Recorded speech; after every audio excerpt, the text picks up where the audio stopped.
The Honest Papa tweets, if this vaccine was for herpes, there'd be 100% of the population willing to take it. Mark Norman said, a tiny amount of weed, and I'm questioning everything. I'm a one-hit wonder.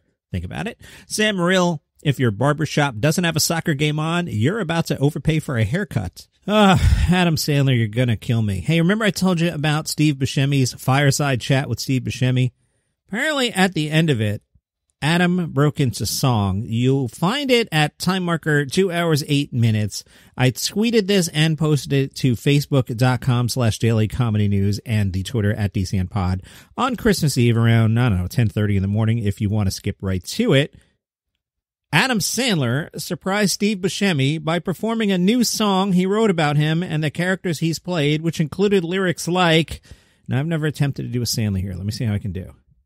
He went down a zip line hanging just by his feet and wound up in a full body cast. How terrible is this? It's Adam Sandler terrible. And even though I made fun of him in high school, he still shot Bradley Whitford in the ass. That was terrible. And I'm glad it's terrible because, come on, Adam, stop. You got to watch this clip. Facebook.com/Daily Comedy News. Like I said, I posted it Thursday. He was so good in Uncut Gems. Can't you just do that? Adam, can't we work together on the potato chip murder? I think it could be great. You, Bill Burr, Sarah Cooper. It's a winner. Netflix, you got to sign this thing up. The UCB snuck this one in right before Christmas. 8 months after closing all its New York City locations, the UCB announced late Wednesday it closed its famed Sunset Theater due to financial constraints amid the pandemic. Co-founders Amy Poehler, Matt Besser, Ian Roberts, and Matt Walsh shared the announcement on Instagram. They said, we've been forced to sell our theater on Sunset. We've been unable to make mortgage payments during this extended shutdown. We know this theater was a home for so many, and so many people were responsible for helping it grow. We want to thank all of those people and the New York community who were also significantly impacted by recent closures. UCB's space on Franklin remains open at this time. You may recall back in March, UCB leadership announced mass layoffs in New York and LA. Boy, that sounds like so long ago now, March, doesn't it? I remember doing the story. And it was in April when the 2 New York locations closed. In Wednesday's statement, Poehler, Besser, Roberts, and Walsh noted they will continue the process for the theater and school to become nonprofit.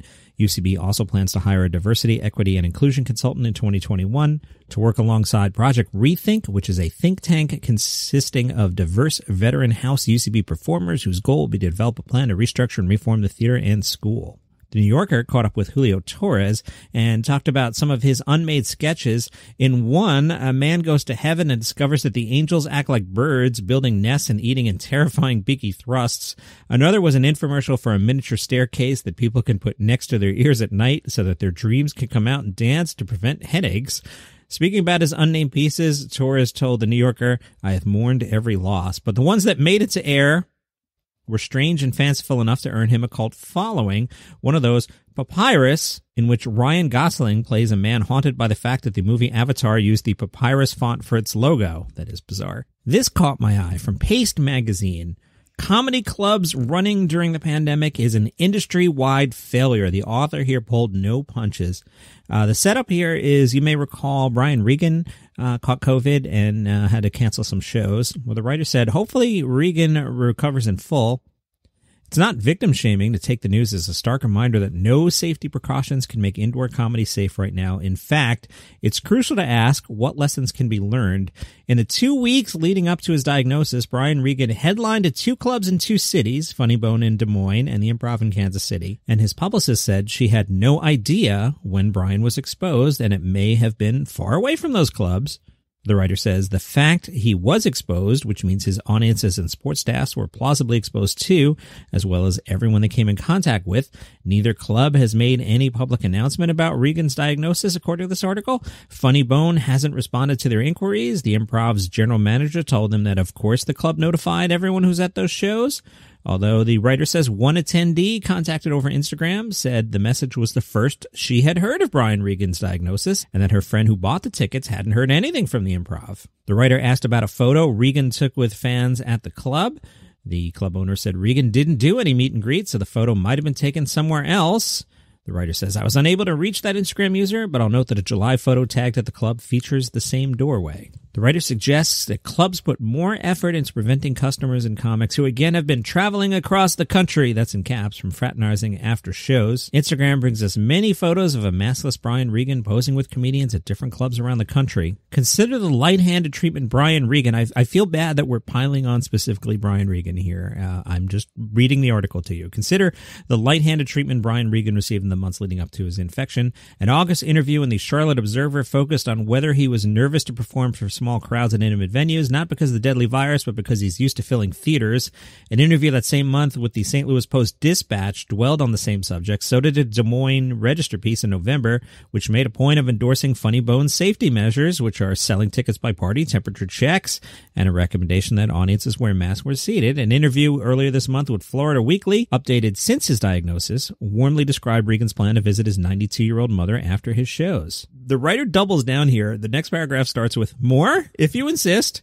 Here's a Cleveland News Herald interview with Paul Verzi that tacitly endorses his assertion that since he got COVID-19 early in the pandemic, he's clear to go back on the road. Since Verzi had the antibodies, he didn't shy away from taking any available comedy gigs. That included going to Arizona in June and last week playing an outdoor show in Connecticut. Here's a Medina Gazette interview with Steve Byrne that ends on his promise to do shots with the winners and losers of a Halloween costume contest. Here's an Atlanta Journal-Constitution interview with Rob Schneider that glances right past his statement that he's not touring because he needs to work. He's touring to get out of the house. If touring comics don't understand the risks of indoor comedy, that means journalists have to inform them. If they don't care, we have to criticize them. If we don't make up for the failures that got us here, we're only entrenching them further. This is no time for fluff. Seth Simons is the writer of Humorism, and he is credited with writing the article. Hey, good news. The Melbourne International Comedy Festival will be back, delivering COVID-safe laughs and comedy good times to Melburnians and the world on stage and online from 24 March to 18 April 2021. Melbourne is a fantastic city. I don't think I'll be able to make it this year, guys. A, COVID, B, money, C, I don't think you'd let me in. But, 2022, if you want to bring your favorite podcast, I would be more than happy to go back to Melbourne. Great place. All the much-loved annual events, including the Gala, proudly supporting Oxfam, the opening night comedy All-Star Super Show, the Great Debate up front, the Very Big Laugh Out, and Comedy Club for Kids will be back in carefully uncrowded venues and reveling in liters of hand sanitizer. Development programs Class Clowns, Deadly Funny, Raw Comedy, and the Comedy Zone will continue to amplify fresh voices for 21 and future generations. Online resources have been added to support participants, and contingencies are in place for digital competition grand finals should travel restrictions emerge. For those who want to get on the joke from the comfort of their homes, like me, an exciting digital program will accompany the live in-person events with content available each day of the festival. The director says things will be a little different in 2021. Venue capacities will be capped and extra hygiene measures in place, but it's also given us an opportunity to try some new things as well. Festival staff, producers, and venues are feeling extremely excited and optimistic, and comedians cannot wait to get back on stage. I'm looking forward to that one. If you want some more comedy, I forgot to promote over the weekend. I do the show every week on Live by Live, Live X Live in your app store. There's a free show. It's called The Weekly Comedy Thing. It is the forebearer of this. On that show, I read some shorter comedy stories, and then I play the actual bit by the comedian, something I cannot do here because of the way rights work. On that show, say I did a story about, Jim Gaffigan not calling you back even though you helped his career in the early days. Then you would hear a bit from Jim Gaffigan, and it would probably be like, some people like this punchline. I don't know about that punchline. That's your comedy news for today. You can follow the show on Spotify. Not that show. That show you have to listen to on Live by Live. This podcast you can follow on Spotify, or you can subscribe to this podcast on Apple Podcasts, wherever you get your shows. See you tomorrow.